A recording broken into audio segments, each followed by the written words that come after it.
اور یہی آیت اللہ صادق روحانی، ان سے ایک دفعہ یہی پوچھا گیا کہ امام زمانہ علیہ السلام کے سب سے زیادہ قریب ہونے کی راہ کیا ہے، کون سے ایسے اعمال انجام دے کہ ہم امام زمانہ علیہ السلام سے قریب ہوتے چلے جائیں۔ ان میں کچھ اعمال کا تذکرہ انہوں نے کیا، کہا کہ ایک تو روزانہ امام زمانہ علیہ السلام کی کوئی سی بھی زیارت پڑھی۔ امام زمانہ کی بہت ساری زیارات ہیں، وہ آپ مفاتی کے اندر نکال کر بھی دیکھ سکتی ہیں، آپ نکالیں کسی بھی طرح سے کوئی سی بھی زیارت، بہت ساری زیارات ہیں۔ روز امام زمانہ علیہ السلام کی کوئی نہ کوئی زیارت، چاہے وہ مختصر ترین زیارت ہی کیوں نہ ہو، السلام علیکہ یا صاحب العصر والزمان، اتنا بھی کہہ دیں تو یہ بھی مختصر ترین زیارت ہو جائے گی۔ ایک تو یہ روزانہ پڑھیں، اس سے آپ امام زمانہ علیہ السلام کے قریب سے قریب تر ہوتی چلی جائیں گی۔ اور دوسرا یہ کہ قنوت میں دعائے فرج پڑھیں۔ اچھا، دعائے فرج کے نام سے دو دعائیں ہیں عام طور پر نظر آتی ہیں، ایک تو الہی عظم البلاء والی دعا ہے، اس کو بھی کچھ لوگ کہتے ہیں، اور ایک جو دعائے سلامتی ہے امام زمانہ علیہ السلام ہے، اللہم کن لولیک الحجت والی۔ تو کوئی سی بھی ان میں سے دعا جو امام زمانہ علیہ السلام کے لیے دعا شمار ہو، یا تو یہ والی دعا جو کہ سب کو یاد ہی ہے، اس کو قنوت کے اندر روزانہ پڑھنا۔ جو روزانہ قنوت میں اس کو کم سے کم روزانہ کیا تو کوشش کریں ہر نماز کے قنوت میں یہ پہلے پڑھ لیں، اس کے بعد کوئی سی بھی اور قنوت کی دعا پڑھیں۔ یہ بہت زیادہ اس کی آج کل کے زمانے میں کافی تاکید ہے۔ ورنہ مختصر ترین جو اللہم کن لولیک اللہم عجل لولیک الفرج، یہ والی جو مختصر ترین ہے یہ بھی پڑھ سکتے ہیں۔ تو بہرحال کسی بھی طریقے سے نمازوں کے قنوت میں۔ اور آیت اللہ علی آقا قاضی تو ایک جملہ اور فرماتے تھے کہ امام زمانہ علیہ السلام سے اگر کوئی ارتباط اپنا برقرار کرنا چاہتا ہے تو وہ نماز شب میں جو نماز وتر ہوتی ہے اس کے قنوت میں دعائے فرج پڑھے، بلکہ ہر روزانہ پڑھے، بلکہ اپنی ہر دعا میں دعائے فرج کو شامل کر لیں۔ یعنی آپ کو عمومی دعائیں بھی اپنی کرنی ہوں، مثلا کوئی سی بھی گھریلو ٹائپ کی کوئی دعا، اور شادی کی دعا، اور اولاد کی دعا، اور بیماری سے دور ہونے کی دعا، کوئی سی بھی دعا کریں اس سے پہلے دعائے فرج ڈال دیں اس میں۔ اس دعائے فرج کی برکت سے امام زمانہ علیہ السلام کے لیے دعا کر رہے ہیں، وہ تو پروردگار کو قبول کرنی، اس میں تو تمام موانعات مفقود ہو جاتے ہیں، علماء کہتے ہیں۔ جس وقت امام زمانہ کے لیے آپ دعا کرتی ہیں نا، تو تمام رکاوٹیں جو دعا کی قبولیت میں بنتی ہیں، مانع ہوتی ہیں، وہ ساری کی ساری رکاوٹیں دور ہو جاتی ہیں امام کے لیے دعا کرنے کے نتیجے۔ اور خدا کی ذات اس بات سے بہت زیادہ کہیں زیادہ کریم ہے کہ وہ امام زمانہ کے لیے کی گئی دعا کو تو قبول کر لے، اور جو اس کے ساتھ لگی ہوئی دعا ہے اس کو رد کر دے۔ بہت مشکل ہے، پروردگار کی صفت کریمیت جو ہے اس سے بہت بعید ہے یہ بات۔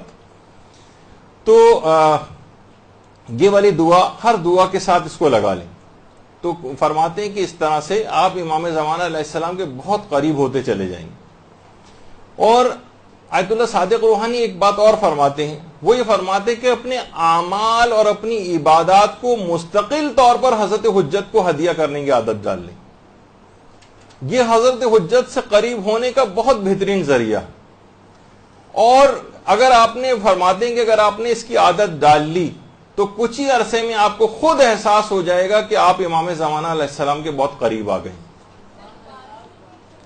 اپنے اعمال کو، جو بھی آپ اعمال انجام دیتی ہیں نیک اعمال، مثلا آپ نے نماز پڑھی، امام زمانہ کو ہدیہ کر دیا اس کا ثواب۔ آپ نے روزہ رکھا، چاہے واجب روزہ رکھا چاہے مستحب روزہ رکھا، امام زمانہ علیہ السلام کو ہدیہ کر دی۔ اور نیت یہ رکھیں کہ مثلا یہ جو میں ہدیہ کر رہے ہوں یہ امام زمانہ علیہ السلام، یا اس میں 4 معصومین کو بھی آپ ایڈ کر لیں، شہداء کربلا کو بھی ایڈ کر لیں، اور کہیں کہ نیت دل میں یہ ہو کہ میں ان کو ثواب ہدیہ کر رہی ہوں، اور ان کو ہدیہ کرنے کا بھی جو ثواب ہے، یعنی جو ثواب ہدیہ ان کو کیا، اس میں ان کی بارگاہ سے جو ثواب اور فائدے مجھے ملیں گے وہ میں اس کو تمام کائنات کے شیعوں کے اوپر، اپنے مرحوم رشتہ داروں پر، سب کے اوپر میں اس کو تقسیم کرتی ہوں۔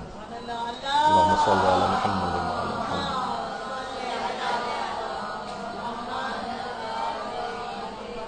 اور آیت اللہ صادق روحانی فرماتے ہیں کہ اس طرح کے تمام اعمال ان کو ہدیہ کرتے چلے جائیں، اور جو بھی آپ اعمال کریں، زیارات پڑھیں، زیارات کے لیے جائیں، کوئی بھی نیک کام آپ نے کیا، کوئی صدقہ دیا، سب کا ثواب امام زمانہ اور 4 معصومین کو ہدیہ کرتے چلے جائیں۔ اور خاص طور پر تلاوت قرآن کا ثواب حضرت حجت کو ضرور ہدیہ کریں۔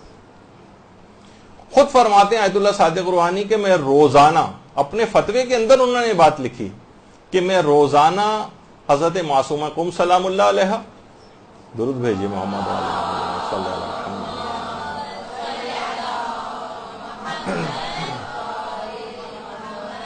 اور امام رضا علیہ الصلوۃ والسلام اللہم صلی علی محمد.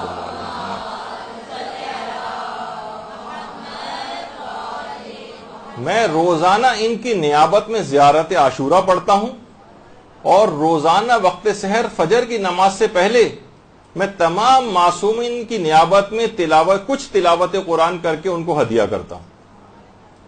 قرآن کو اور امام زمانہ علیہ السلام کا بہت ہی قریبی تعلق ہے.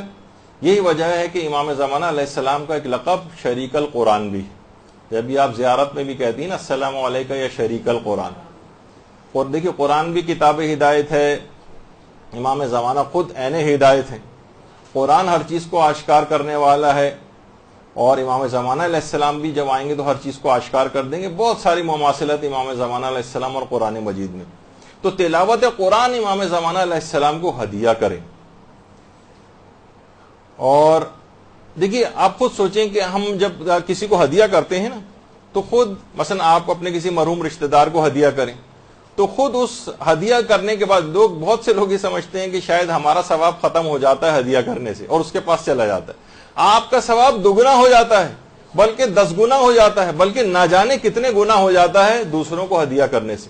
تو علماء فرماتے ہیں سوچیے کہ جب آپ عام شخص کو جب ہدیہ کر رہے ہیں ثواب اس کے اجر و ثواب کی کوئی انتہا نہیں, تو امام زمانہ علیہ السلام کو اگر ہدیہ کریں اس کی تو کوئی تصور میں نہیں لا سکتا کہ کتنا اس کو جو ہے اس کا ثواب ملے گا.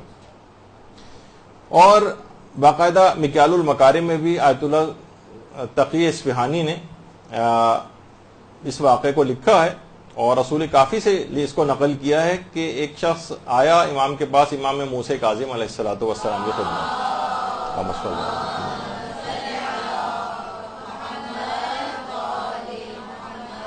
کہا کہ مولا میں ہر ایک پورا قرآن ختم کر کے ایک معصوم کے نام ہدیہ کرتا ہوں, 14 معصومین کے لیے 14 قرآن, تو اس کا کیا ثواب ہے؟ امام نے فرمایا تم قیامت میں ان ہستیوں کے ساتھ رہو گے. کہنے لگا مولا حیران رہ گیا اتنا زیادہ ثواب. اگر تصور میں لے کر آئیں کہ افضل ترین ہستیوں کے ساتھ کسی کو جنت میں رہائش نصیب ہو جائے, ہر وقت وہ ان کے پڑوس میں رہیں. کہا کہ مولا اتنا زیادہ ثواب؟ امام موسیٰ کاظم علیہ السلام نے روایت میں 3 مرتبہ فرمایا ہاں ہاں ہاں ان کے ساتھ تم جو ہے جنت میں رہو گے. تو جب یہ علماء فرماتے ہیں کہ روزانہ کی بنیاد پر تلاوت قرآن کچھ نہ کچھ جو بھی آپ سے ہو سکے, شعبان میں تو ویسے بھی بہت زیادہ تلاوت قرآن کی تاکید ہے, دستور العمل وغیرہ کے اندر علماء نے بتایا. بہت سے علماء تو ایک پارہ روزانہ کم سے کم صرف شعبان کے مہینے میں ہی ریکمینڈ کرتے ہیں کہ پڑھنا چاہیے, اور رمضان میں تو لوگ ماشاءاللہ سے ویسے قرآن ختم کرتے ہی ہیں. تو اس طرح سے امام زمانہ علیہ السلام کی خدمت. تو یہ بھی آیت اللہ صادق روحانی سے انہوں نے بلکہ اس بات کو ذکر کیا کہ دیکھیے اگرچہ دیدار امام زمانہ علیہ السلام ان کے چہرے کی زیارت بالا ترین افتخار ہے, اس میں کوئی شبہ نہیں, لیکن فرماتے اس سے آگے کی بھی کچھ منزلوں کی طرف مومنین کو جانا چاہیے. مثلا امام کی رضایت حاصل کرنے کی کوشش کرنا, مثلا امام علیہ السلام کی دعائیں لینے کی کوشش کرنا, ایسے اعمال انجام دے کہ امام آپ کو دعا دیں. امام زمانہ علیہ السلام کے الطاف اور عنایات کو حاصل کرنے کی کوشش کرنا, اس کی فکر کرنی چاہیے. اور فرماتے ہیں اس کے لیے لازمی شرط ہے کہ انسان اپنے نفس کو پاکیزہ بنائے, اخلاق حسنہ سے اپنے آپ کو آراستہ کرے, اس کے بغیر اس راہ کو حاصل کرنا بہت مشکل ہے. برحمتك يا أرحم الراحمين وصلى الله على محمد وآله